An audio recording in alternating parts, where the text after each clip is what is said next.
Muy buenas noches, bienvenidos una vez más al programa Tiempo Presente que produce TAK Televisión Online y Noroeste Televisión.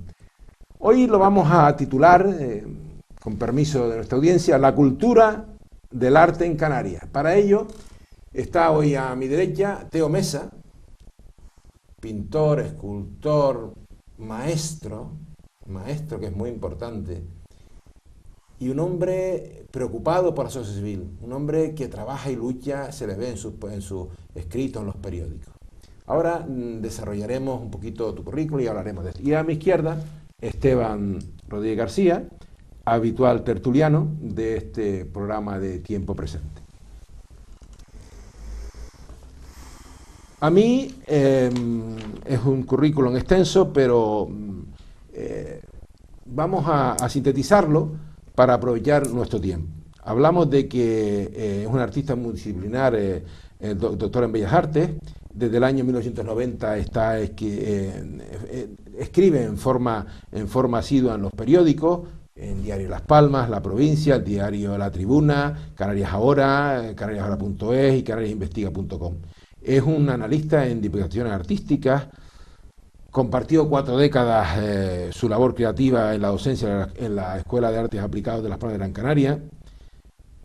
Actúa en conferencias sobre temas de artes plásticas, tiene exposiciones individuales, tiene exposiciones colectivas, posee obras en museos, fundaciones, instituciones y un comisario de arte. A mí me gustaría que desarrollaras un poco tu currículum para que poderte conocer un poco más y creo que yo tengo siempre una norma, con permiso de mis compañeros de tertulia, de que sea el invitado quien desarrolle su currículum.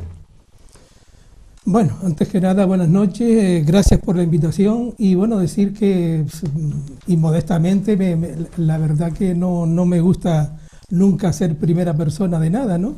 Pero bueno, ya que me lo solicita, bueno, yo soy artista plástico desde hace mucho tiempo.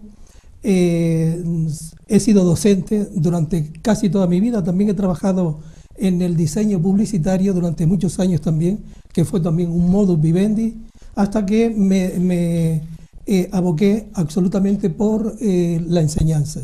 La enseñanza era más gratificante aún y me daba también mucho más espacio para desarrollar mi obra creativa. Bueno, dentro de mi vocación también como enseñante, hice la tesis doctoral, se titulaba La escultura en madera en los siglos XIX y XX en Canarias, ¿no?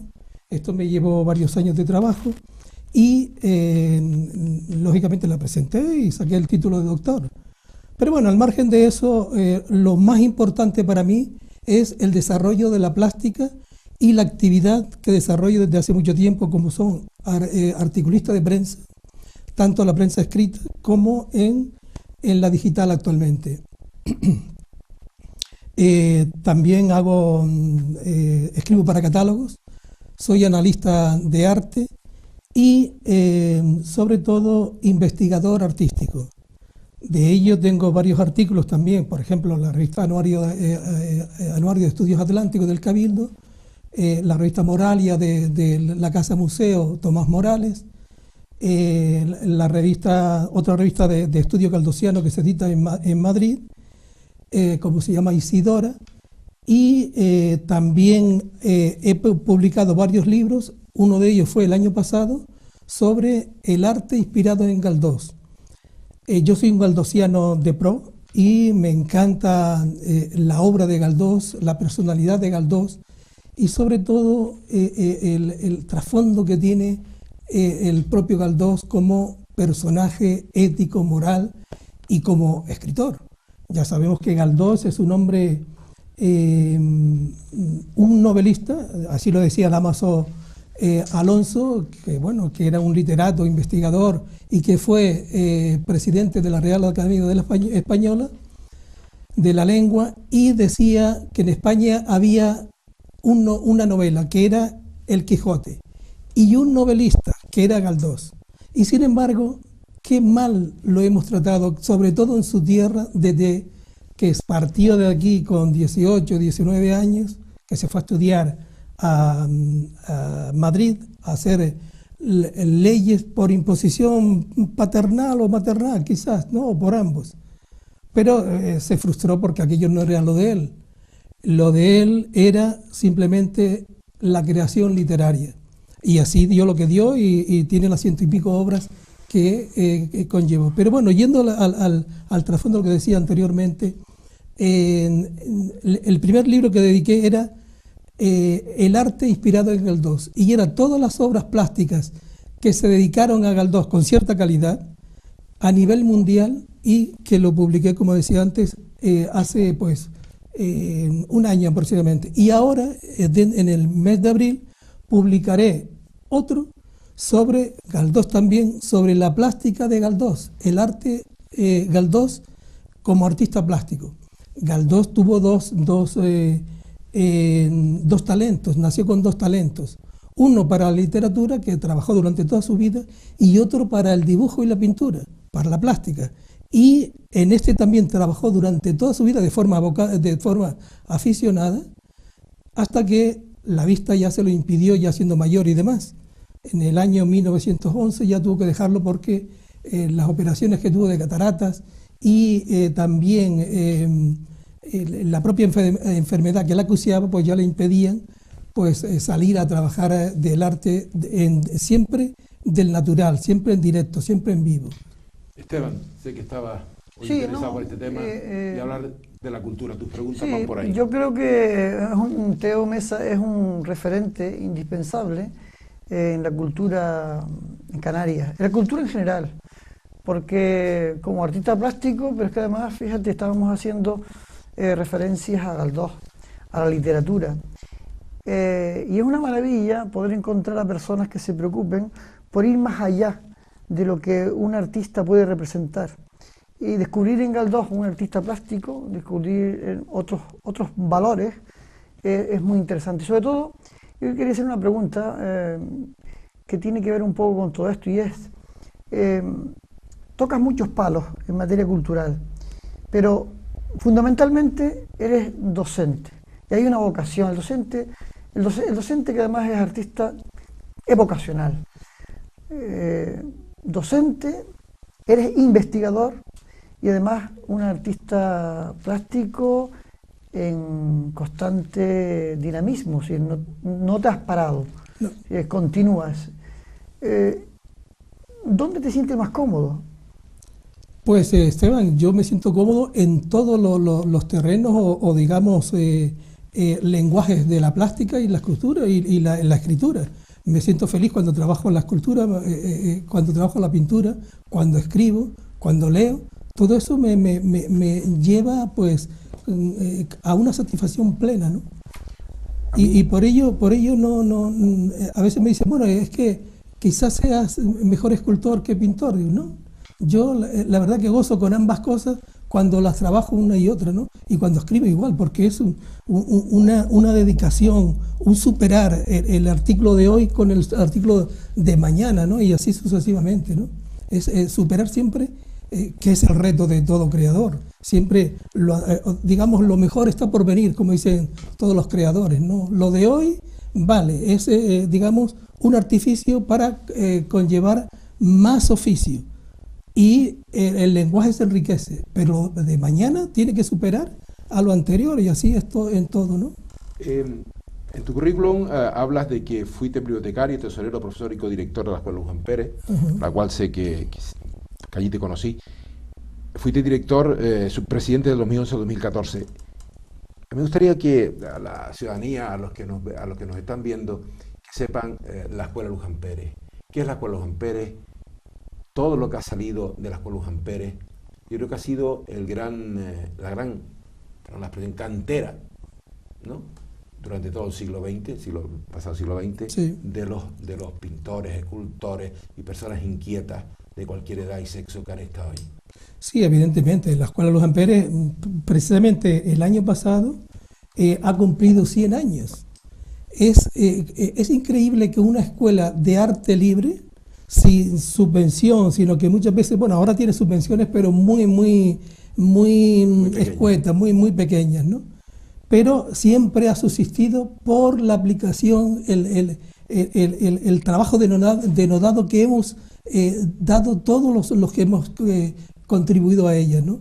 Hemos regalado todo nuestro trabajo, todo nuestro cariño, todo nuestro amor hacia esa escuela que, como bien decías, ha sido un bastión de artistas canarios, sobre todo en la primera época donde se fundó en 1918 por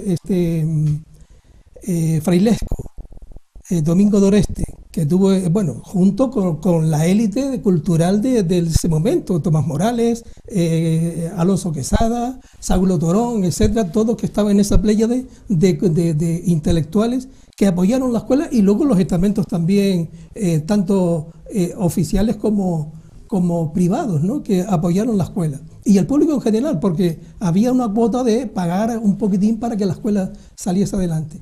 Pero bien, cuando hace la primera exposición en 1927, la escuela presenta a la gran élite de la cultura canaria, la renovadora cultura canaria de la plástica, que eso es muy importante, porque digamos, la plástica estaba, hasta el propio Luján Pérez, el imaginero, estaba pues un poco anquilosada, ¿no?, en un estilo que era ya antiguo, era obsoleto ya. Entonces ellos hicieron una renovación, y eso también se debe a Juan Carló.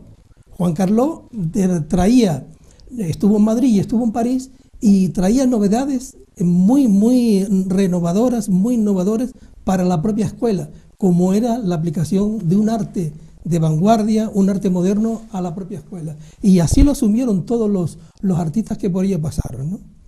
Digamos, Felo Monzón, Jesús Arencibia, Cirilo Suárez, Santiago Santana, Juan Ismael, en fin. Lo más señero. Lo más granado de esa época, ¿no? Y luego, sucesivamente, han dado también muchos artistas. Yo me inicié también en la Escuela Luján Pérez, y luego ya cambié, digamos, por la enseñanza siempre libre, porque yo siempre he sido alumno libre de la enseñanza. Las condiciones económicas de mi familia no me podía permitir ir a La Laguna o a Santa Cruz, donde estaba la escuela, a pagarme a mí unos estudios. Entonces tenía que trabajar e ir allá a examinarme.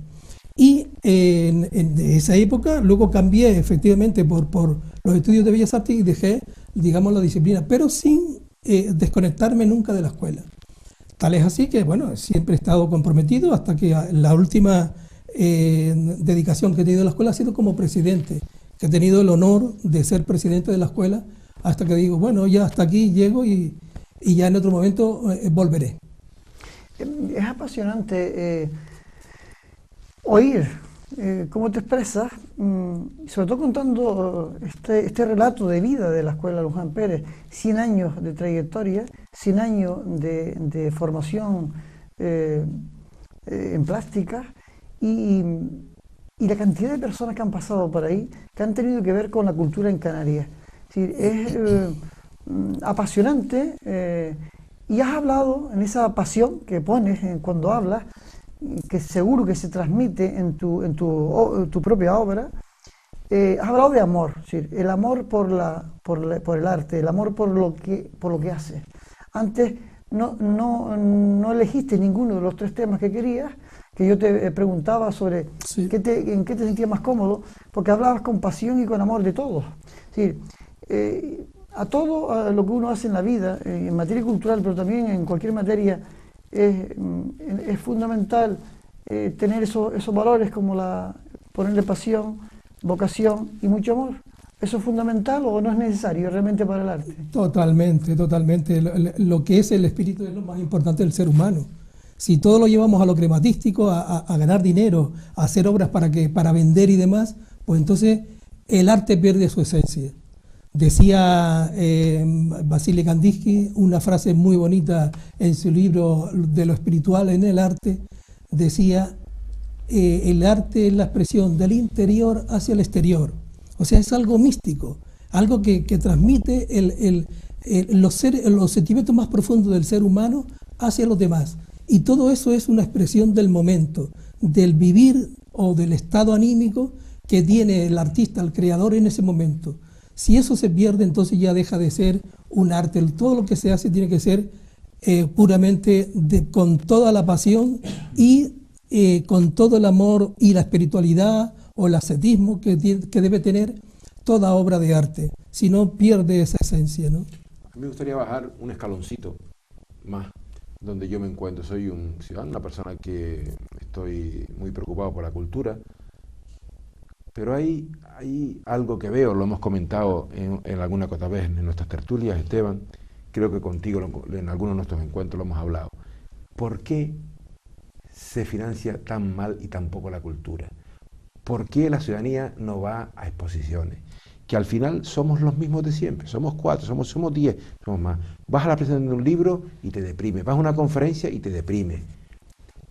¿Qué hace falta desde tu punto de vista de educador, de la atalaya donde estás, del púlpito donde te encuentras, para que se invierta más y que esa inversión la aprovechemos todos? Porque ustedes saben, tú has expuesto también, has escrito tu libro, tú también. Es que de hablar de Teo, les diré que ha hecho 42 muestras individuales y está en 40 muestras colectivas. No todo el mundo tiene 80 muestras individuales y colectivas. O sea, esto indudablemente es muy importante en tu currículum. Pero, ¿qué habría que hacer el gobierno? ¿Qué habría que hacer? Bueno, el gobierno. ¿Qué tiene que presionar la sociedad civil hacia el gobierno, hacia las instituciones, para que se invierta en cultura y después que esa cultura se irradie y que nuevas generaciones vayan? Porque es deprimente cuando uno va, y además creo que ambos de esos, va la pregunta para ambos, para que me gustaría que nuestra audiencia supiera qué es lo que está ocurriendo. Esteban. Yo creo que Teo es un hombre con mucho bagaje y encontrará mejor respuestas que yo a ese tema. Teo. Bueno, pues gracias. Simplemente, por ética, la mayor riqueza que puede tener un pueblo es la cultura. Simplemente. Por ejemplo, antes nosotros hemos siempre denostado al pueblo cubano, y el pueblo cubano, al margen de su política comunista, como el pueblo ruso igual exactamente, han tenido un valor muy importante, que ha sido la cultura, que se ha invertido en ellos. Los mejores médicos de casi todo el mundo actualmente son de procedencia cubana. ¿Por qué? Porque han invertido mucho dinero en ellos. Al margen, repito, bueno, que no comulguemos con ese tipo de política, de sociedades y demás, ok. Pero en una sociedad como la nuestra, en la cual es muy libertad, de mucha libertad y capitalista, por supuesto, entonces hay una obligación, primero moral, que hay que educar al pueblo, hay que invertir mucho dinero en la cultura. Muchas veces los políticos dicen, yo no enseño a leer y a escribir porque me piden sus derechos, ¿no? Eso dicen todos los dictadores.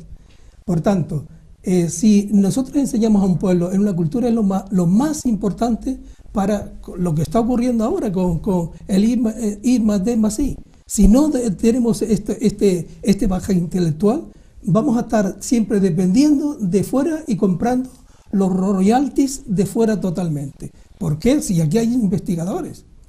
Bueno, al margen de eso, hay una obligación constitucional de aplicar un tanto por ciento a la cultura, al margen de la investigación y de otras cosas.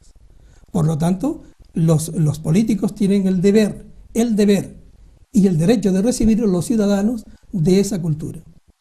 Bien, entonces me decías también, Campos, que por qué asiste muy poca gente a las salas de exposiciones. Es verdad que para asistir a una sala de exposiciones o a un concierto de música clásica o a otro tipo de concierto, hay que tener una cierta sensibilidad.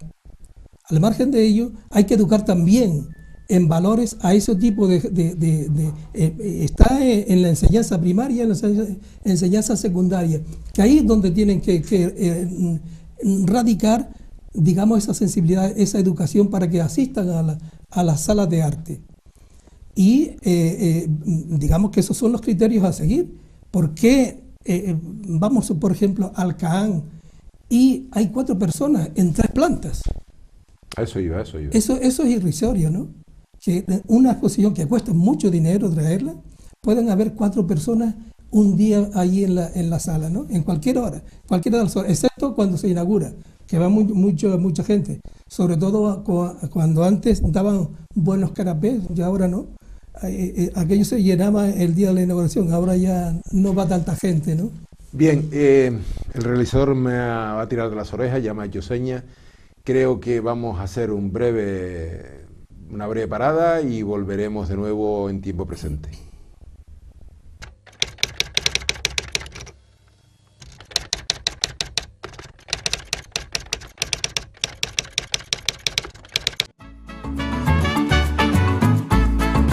El ahorrador de electricidad Estaminal es el único aparato en el mercado que reduce el consumo de electricidad tras haberse instalado en miles de hogares en Canarias.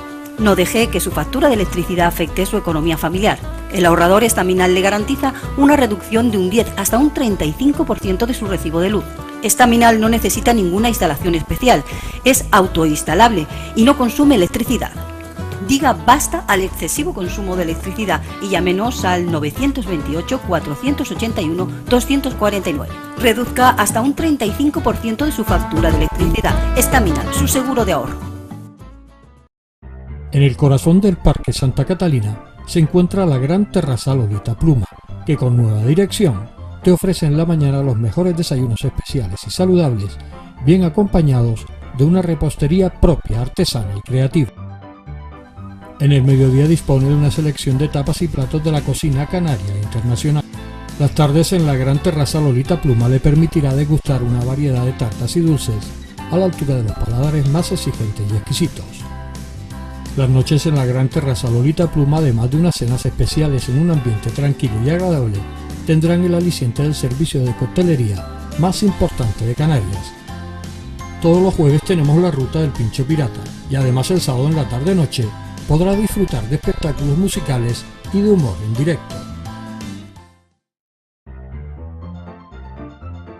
Gran Terraza Lolita Pluma, el lugar diferente para tu punto de encuentro.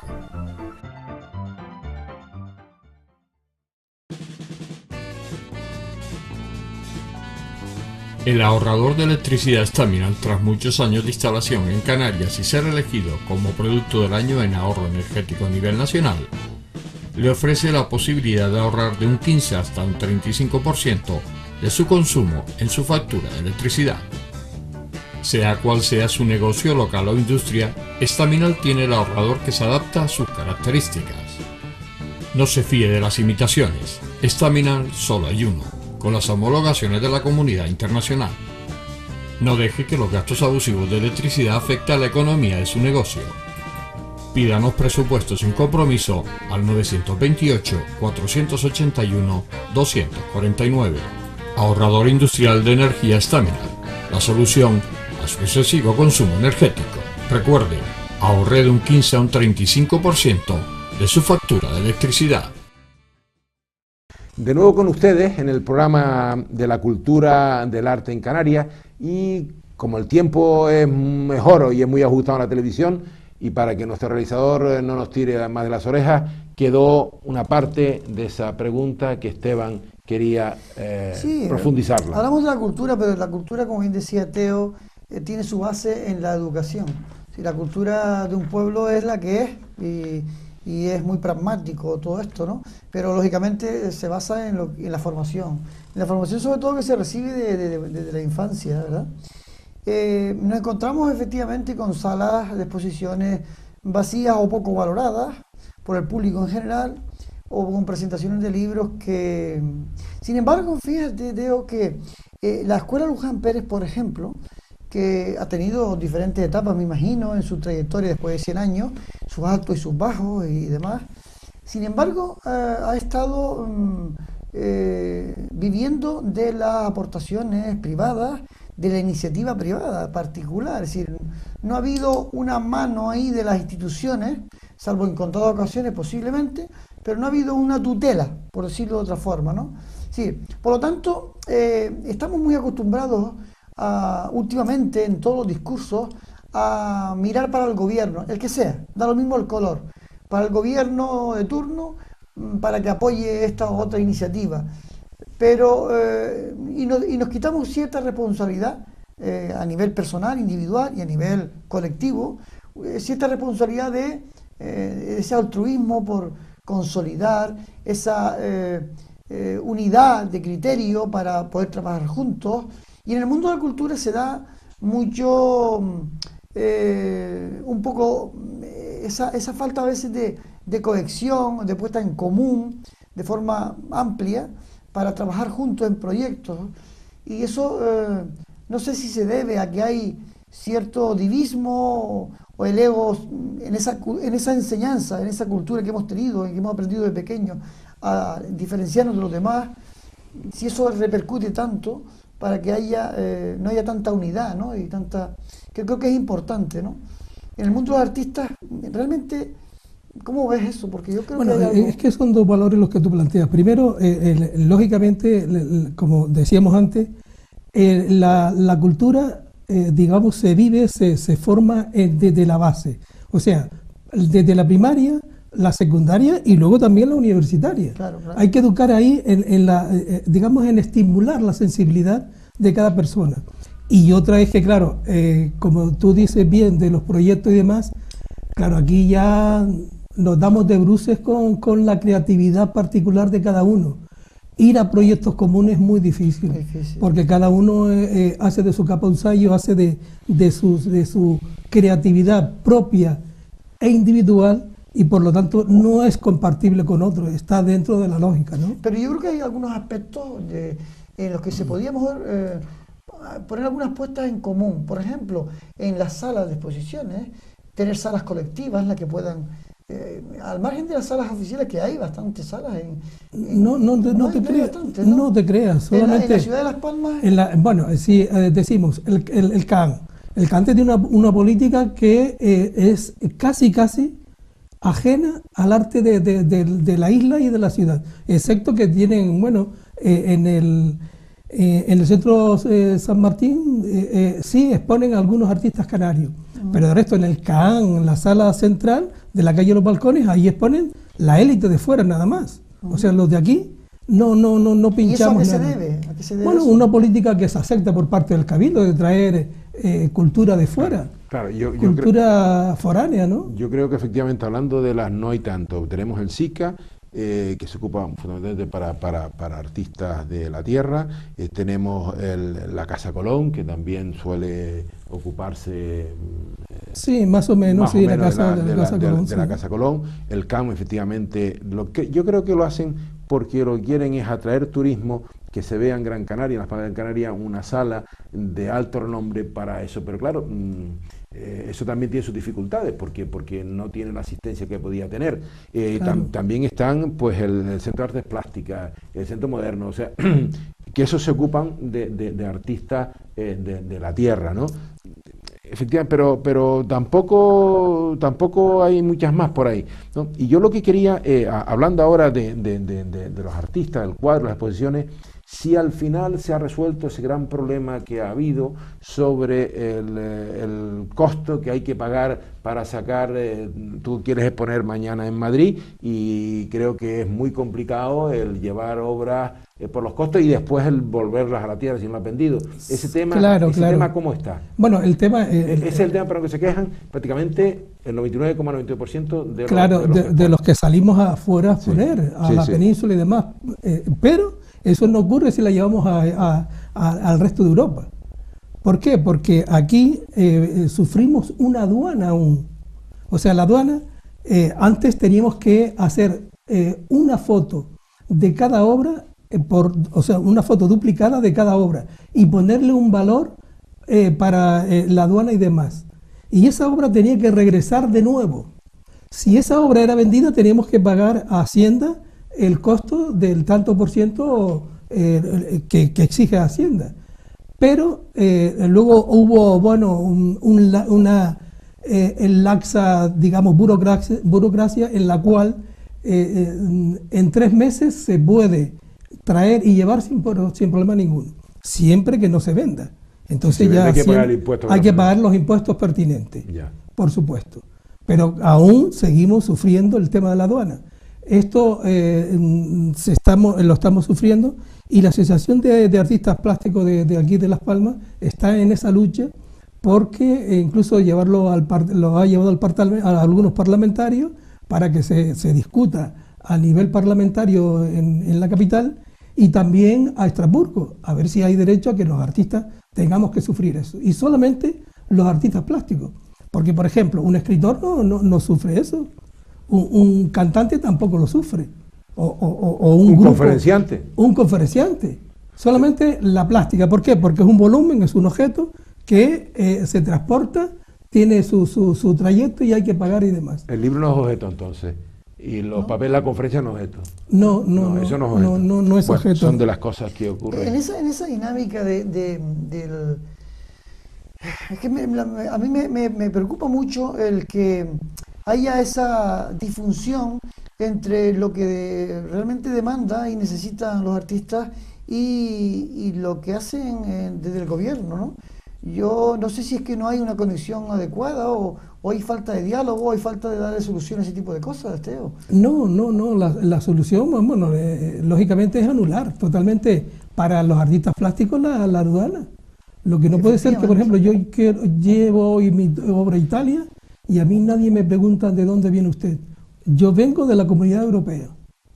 La llevo ¿A Londres? A Londres, usted viene, bueno mientras no actúe el Brexit, ¿no? Yo vengo de la Comunidad Europea, perfecto. Ahora, si la llevo a la península, me aplican la aduana.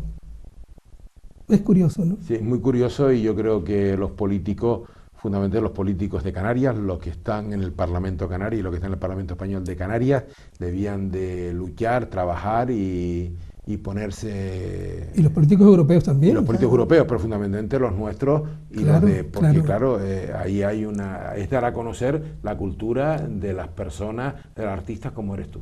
Claro, evidentemente no, toda la ristra de artistas que hay plásticos que tienen el derecho de salir de la... Y sobre todo porque estamos en zona periférica, estamos a una distancia de 2.000 kilómetros de Madrid, de Cádiz. Por lo tanto, todo eso ya son costes añadidos. Si encima tenemos que pagar aduana, recogemos velas. Con respecto al dinero, hay una pregunta que hemos hecho, que tenemos aquí para hacerte, Teo, y es...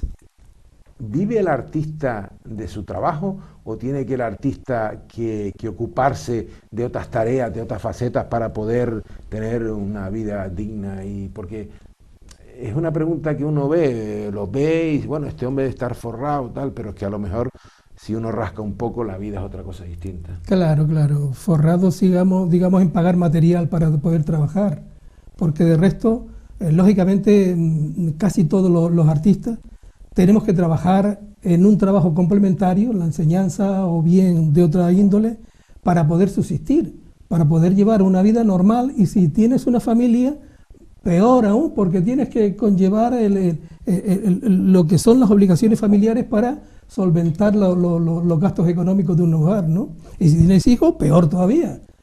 Por lo tanto, bueno, aquí hay muy pocos artistas que viven de su trabajo. Llámese Pepe Dámaso, llámese César Manrique, llámese Martín Chirino, llámese aquellos que los entes oficiales y algunos privados son la élite del arte. Los demás no contamos para nada en ese aspecto. Si yo te preguntara ahora mismo, dime algún nombre de artista que no se le reconociera su trabajo, su categoría, mientras vivió, seguro que me darías una larguísima lista, ¿no? Totalmente. Hoy día, para compensar eso, para que eso ocurra menos, pues viven de otro tipo de actividad, por ejemplo la enseñanza. Naturalmente. Y ahí voy a la enseñanza. Es decir, yo percibo en la calle pues un crecimiento de la sensibilidad por el arte. Creo que hay un margen mayor de maniobra en la creatividad. Yo no sé si tú como investigador y hombre muy profundo en esa materia, ¿percibes algo así o crees que realmente anda la cosa floja en ese aspecto? Hombre, lógicamente, no hay sensibilidad para las artes en general, como decíamos antes, ¿no? Arte en general, no hablo de plástica, hablo de música, aunque la música es lo que más atrae.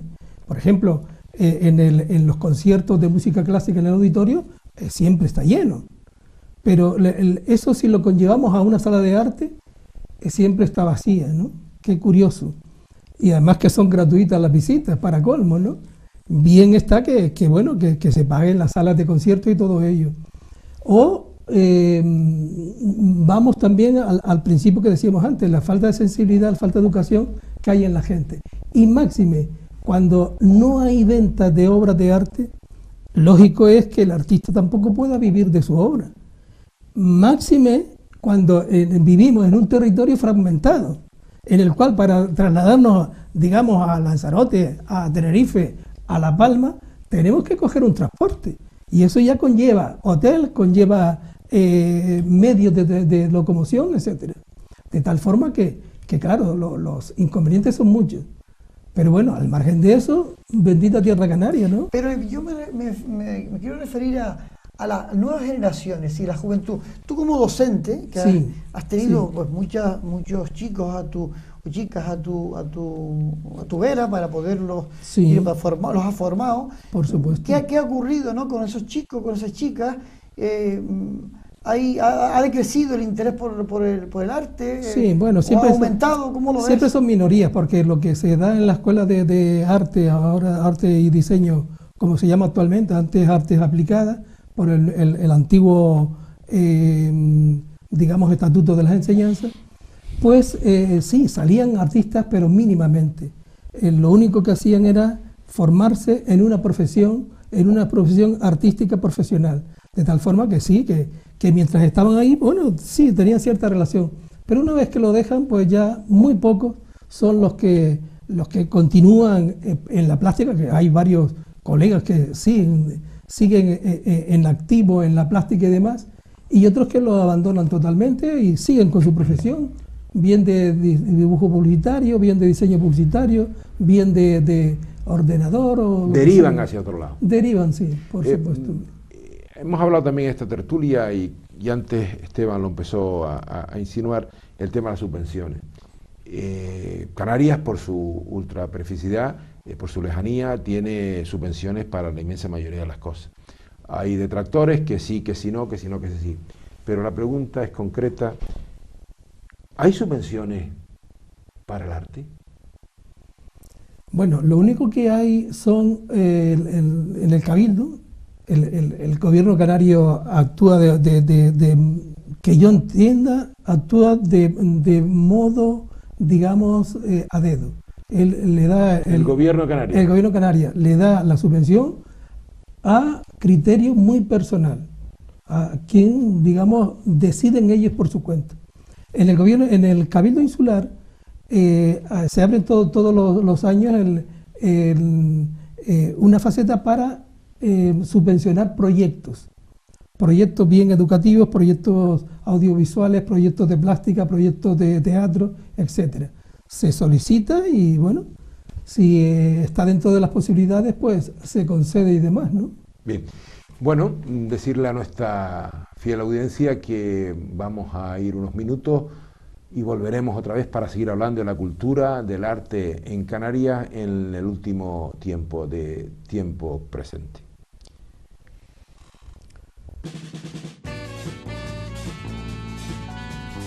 El ahorrador de electricidad Staminal, tras muchos años de instalación en Canarias y ser elegido como producto del año en ahorro energético a nivel nacional, le ofrece la posibilidad de ahorrar de un 15 hasta un 35% de su consumo en su factura de electricidad. Sea cual sea su negocio local o industria, Staminal tiene el ahorrador que se adapta a sus características. No se fíe de las imitaciones, Staminal solo hay uno, con las homologaciones de la comunidad internacional. No deje que los gastos abusivos de electricidad afecten a la economía de su negocio. Pídanos presupuestos sin compromiso al 928-481-249. Ahorrador industrial de energía Staminal, la solución a su excesivo consumo energético. Recuerde, ahorre de un 15 a un 35% de su factura de electricidad.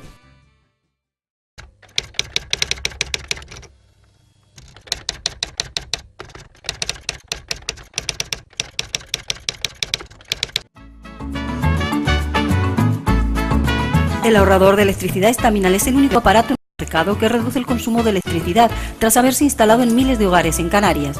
No deje que su factura de electricidad afecte su economía familiar. El ahorrador estaminal le garantiza una reducción de un 10 hasta un 35% de su recibo de luz. Estaminal no necesita ninguna instalación especial, es autoinstalable y no consume electricidad. Diga basta al excesivo consumo de electricidad y llámenos al 928-481-249. Reduzca hasta un 35% de su factura de electricidad. Estaminal, su seguro de ahorro. En el corazón del Parque Santa Catalina se encuentra la gran terrazal Olita Pluma, que con nueva dirección te ofrece en la mañana los mejores desayunos especiales y saludables, bien acompañados de una repostería propia, artesana y creativa. En el mediodía dispone de una selección de tapas y platos de la cocina canaria e internacional. Las tardes en la gran terraza Olita Pluma le permitirá degustar una variedad de tartas y dulces a la altura de los paladares más exigentes y exquisitos. Las noches en la gran terraza Olita Pluma, además de unas cenas especiales en un ambiente tranquilo y agradable, tendrán el aliciente del servicio de coctelería más importante de Canarias. Todos los jueves tenemos la ruta del Pincho Pirata y además el sábado en la tarde-noche podrá disfrutar de espectáculos musicales y de humor en directo. Gran Terrazal Olita Pluma, el lugar diferente para tu punto de encuentro. De nuevo, con ustedes para cerrar el tema de esta semana, la cultura del arte en Canarias. Una pregunta que recientemente se ha cerrado Arco en Madrid. ¿Cómo has visto Arco? Arco es realmente el negocio que hay. En Arco hay tanta libertad porque uno ve cosas que creo que están un poco fuera de su sitio, desde mi modesto entender.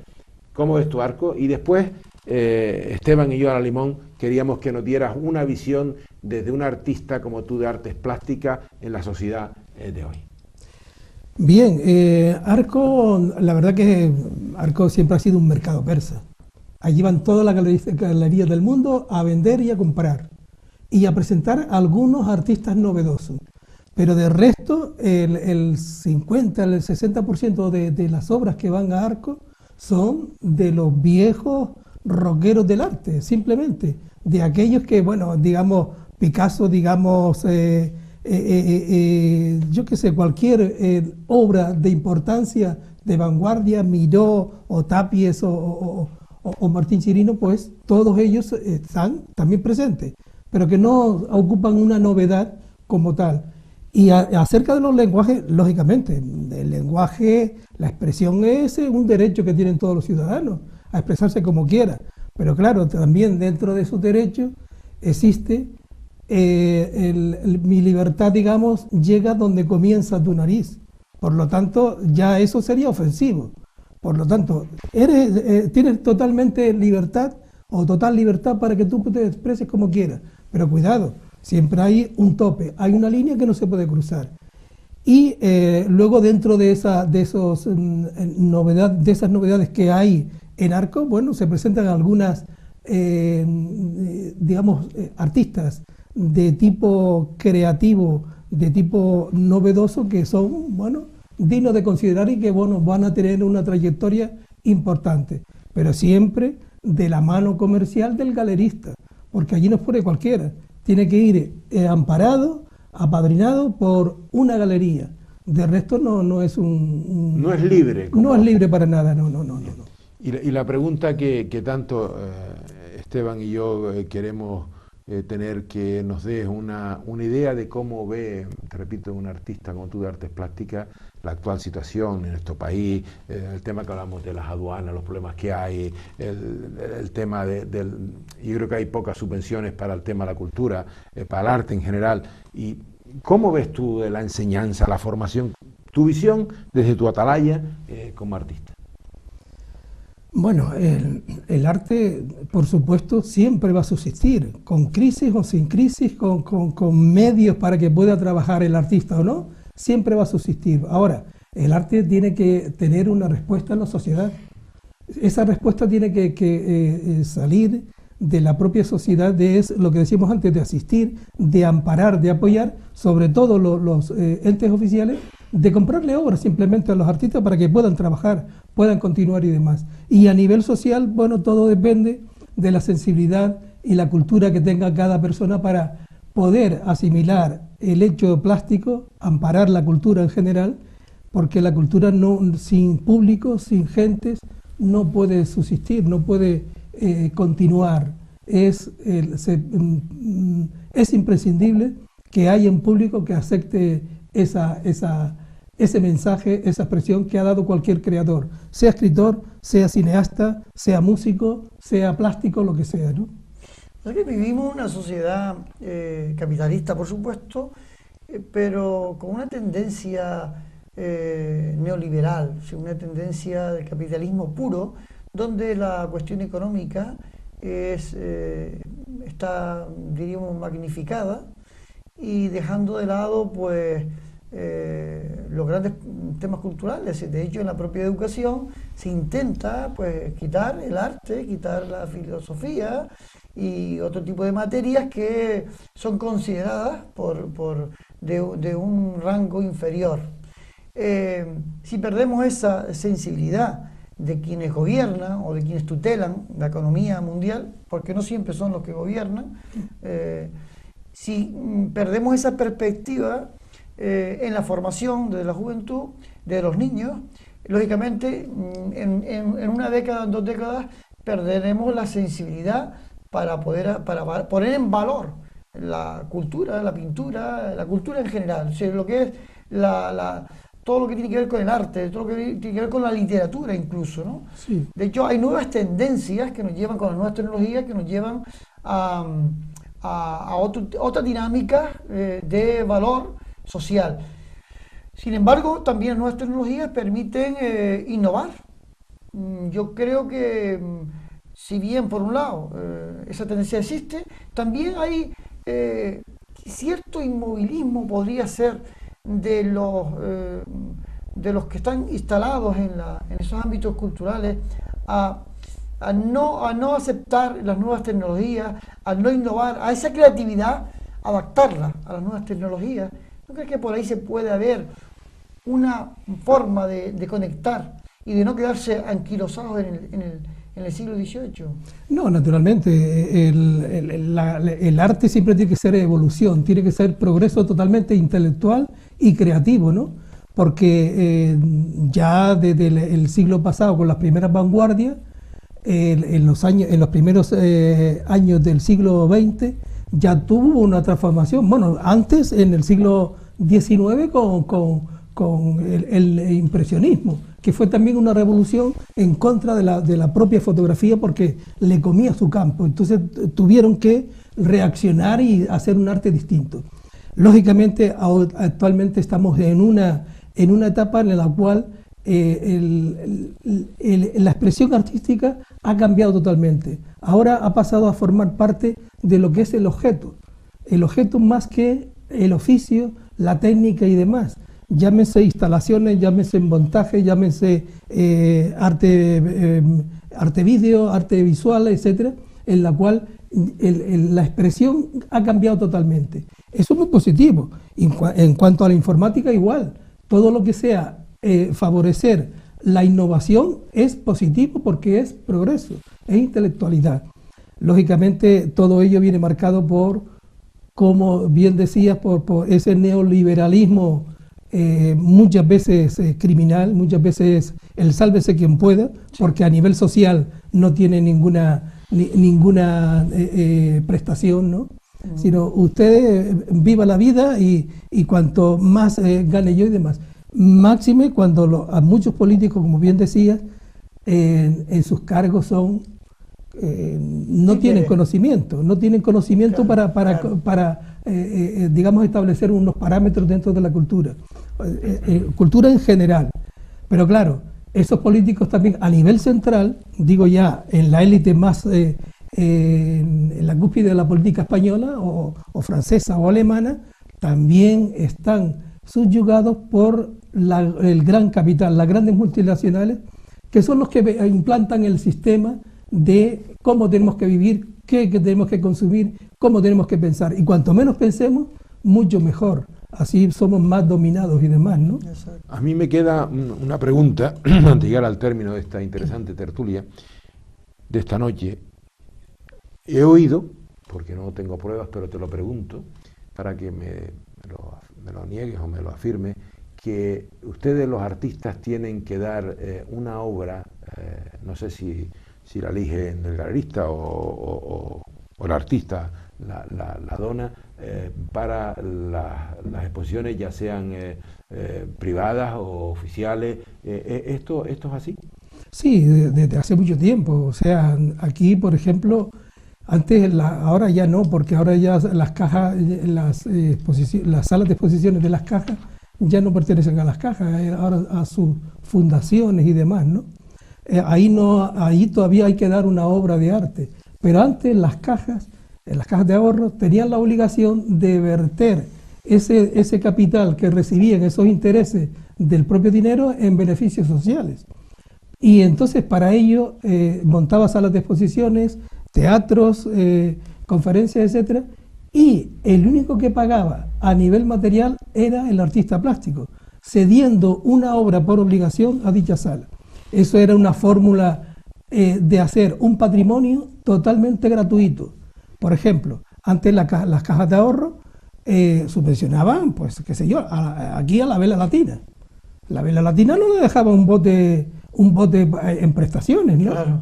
El artista sí tenía que dejar o bien una escultura o bien una pintura, porque era el pago para la prestación de la sala y la realización del catálogo. ¿Y ese patrimonio hoy lo sigue manteniendo la Fundación de las Cajas, en este caso, o la nuestra?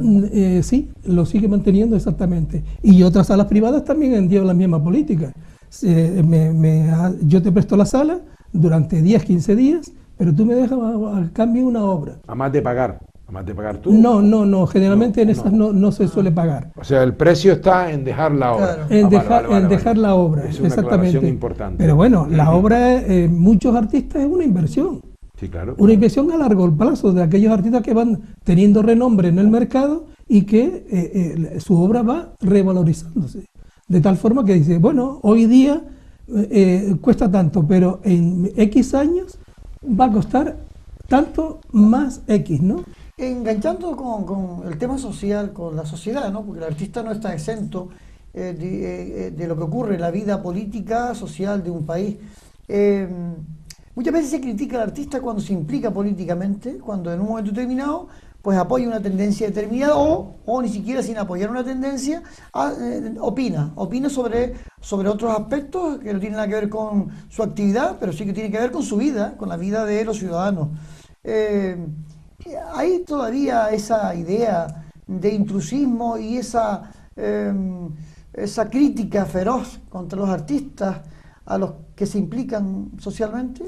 Hombre, lógicamente, si en la sociedad que vivimos el artista no vive en su torre de marfil, vive en la sociedad también y se implica en la sociedad, es una persona comprometida.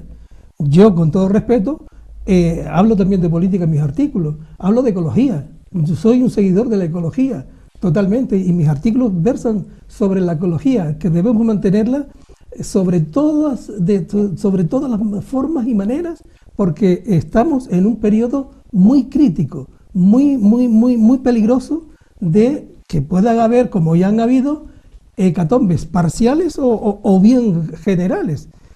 Y a nivel político, yo nunca he militado en ningún partido político, pero soy votante de un determinado partido político y me interesa pues siempre votar el programa que pueda tener, y por tanto nunca me defino como de una facción u otra, simplemente aplico mis criterios, y el artista también, todo creador tiene que tener su opinión, que además muchas de las veces por el nombre que pueda tener siempre es un ejemplo a seguir, o su opinión tiene valor, tiene mérito y también es considerada, ¿no?